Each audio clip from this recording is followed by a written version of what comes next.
Irène, qui est conductrice à la RATP sur la ligne 9 et qui s'est fait massacrer la gueule. Tout ça parce qu'elle filmait les CRS et qui est d'ailleurs à l'UNSA RATP. D'ailleurs, c'est même pas quelqu'un de Sud. Et qui, oui, aujourd'hui, à la manifestation, elle s'est fait massacrer la tête. Et juste à côté de lui, un collègue de Damien, de Sud RATP, qui est aujourd'hui au commissariat, en garde à vue, suite à la manifestation. Et d'ailleurs, si le ministère entend qu'il le libère rapidement, s'ils ne veulent pas avoir très rapidement des milliers d'agents des RATP et de cheminots qui se retrouvent au commissariat dès ce soir à partir de demain matin. Donc moi, je veux bien qu'on explique, il y a les Black Blocs, il y a machin. Enfin là, je vous parle de 2 conducteurs de la RATP. 2 conducteurs, une conductrice et un conducteur de RATP. Des gens très responsables, effectivement, qui sont un peu en colère après 36 jours de grève, vous pouvez comprendre. Et la stratégie de pourrissement. Parce qu'on n'enlèvera pas de la tête que le gouvernement joue la stratégie du pourrissement, on arrive à ce genre d'image et on arrive à ce genre de situation. Oui, clairement. Vous imaginez quand même qu'on a des grévistes qui perdent énormément d'argent. Voilà. Face à nous, on a un gouvernement qui, quelle que soit la version, que ce soit la version UNSA, CFDT ou même Sudrail, on n'a pas l'impression qu'il y ait énormément d'avancées. Et donc, qu'est-ce que vous croyez qu'il va se passer ? Qu'est-ce que vous croyez que les gens qui ont perdu plus d'1 mois de salaire arrivent à un tel stade et face à un tel mépris, vous croyez qu'il va se passer aujourd'hui dans les manifestations? Eh bien, il s'est passé ce qui s'est passé ce soir. Écoutez, moi j'ai l'impression que c'est le gouvernement qui se radicalise. J'ai pas l'impression que... Et honnêtement, aujourd'hui, systématiquement, à chaque manifestation, vous savez, je suis quelqu'un de très très pacifique. À chaque manifestation, on se fait gazer lorsque ce n'est pas des tirs de LBD. Et je peux vous dire que les gens qui sont aujourd'hui victimes de ça, ce n'est pas des casseurs. Irène, ce n'est pas une casseuse. Damien, ce n'est pas un casseur. Ils sont victimes de ça. Et à un moment donné, moi je veux bien qu'on nous explique que vous êtes dans l'ouverture. Mais très honnêtement, écoutez même les journalistes. Qui dit aujourd'hui que le gouvernement est dans l'ouverture ? Qui dit que le gouvernement est dans l'ouverture? On a l'impression que vous avez laissé traîner la situation. C'était la trêve. On allait voir ce que ça allait voir à la fin de la trêve. Tout allait être terminé. Eh bien, on voit, la trêve est terminée. On n'avance pas plus. Et que ça soit version UNSA, CFDT, Sudrail, que ça soit toutes les organisations syndicales, personne s'y retrouve. On a très honnêtement, moi, le sentiment que j'ai, je peux me tromper, le sentiment que j'ai, c'est qu'on a l'impression que vous voulez pourrir la situation.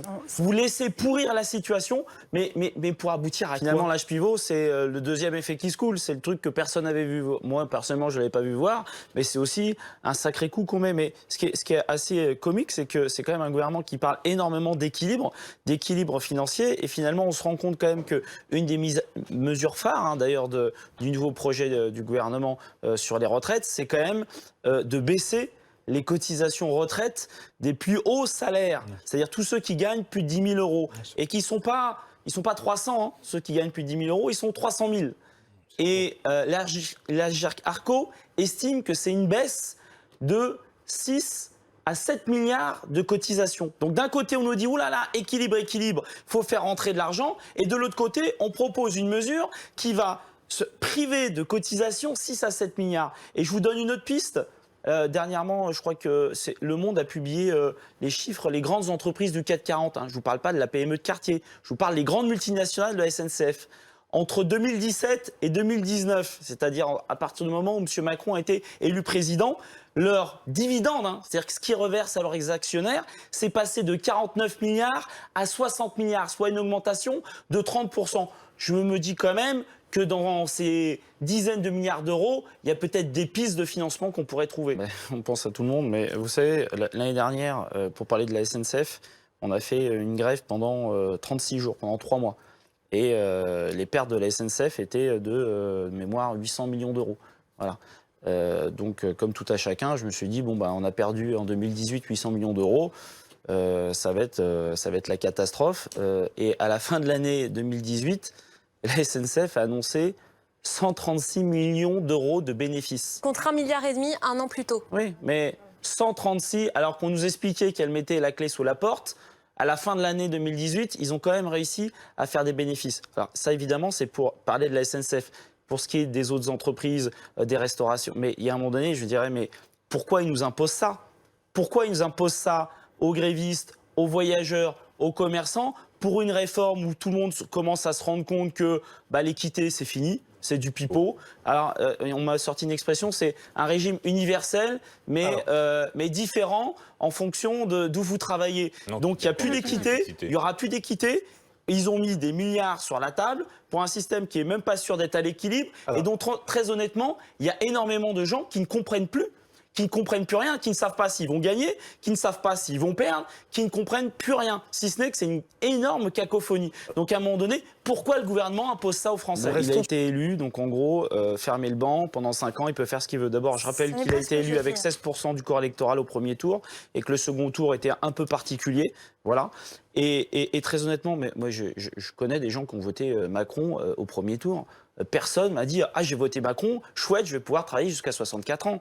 J'ai rencontré personne qui me disait ça. J'ai vu dans le programme, tiens, grâce à Macron, je vais pouvoir gratter jusqu'à 64 ans. Mais arrêtez avec cet argument.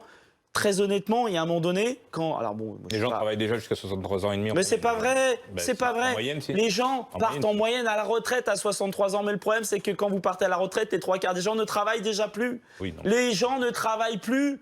Parce qu'aujourd'hui, il y a un marché du travail, et notamment des seniors, qui est complètement inadapté. Ce qui fait qu'à la moindre difficulté, à partir de 50 ans, c'est la porte.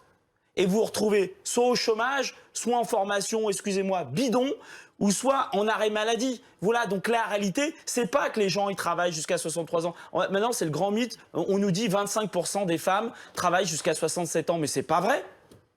25% des femmes seront obligées de déclarer la retraite à 67 ans, mais elles ne travailleront pas jusqu'à 67 ans. D'ailleurs, il suffit de regarder autour de vous.